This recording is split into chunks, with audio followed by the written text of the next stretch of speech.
Yara açsın gül tenimde, yara açsın gül tenimde, yara açsın gül tenimde, yara açsın gül tenimde.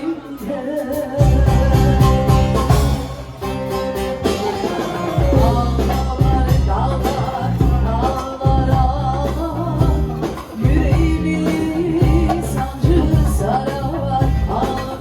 dağlar, dağlar ağlar, yüreğimi sancı sarar.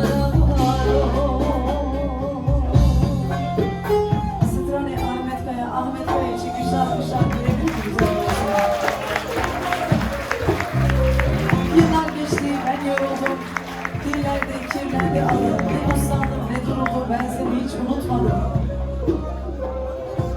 Rabbim sonunu unuttu, bülbül kanını unuttu, düşman kinini unuttu, ben seni hiç unutmadım. Çehren gibi baktım ayağa, kanadım toprağa suya. Dağ taş düşerken uykuya, ben seni hiç unutmadım. Sen beni erken unuttun, elveda derken unuttun, sen sözüm varken unuttun ama ben seni hiç unutmadım.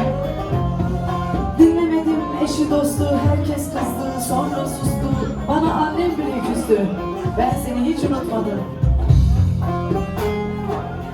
Bir vedayla ölünmezmiş, bana yar mı bulunmazmış, bilmezler bu garip bir iş, ben seni hiç unutmadım. Sen gönlünce bir aşk düşle, hayata yeniden başla, sevgim üzerse bağışla ama ben seni hiç unutmadım. Kullar dinini unuttu, mahşer gününü unuttu, yollar gönlünü unuttu, ben seni hiç unutmadım. Biz ayrıldık ah bu yüzden, dalgalar koptu denizden. Bir ben kaldım ikimizden ve ben seni hiç unutmadım. Şu dağ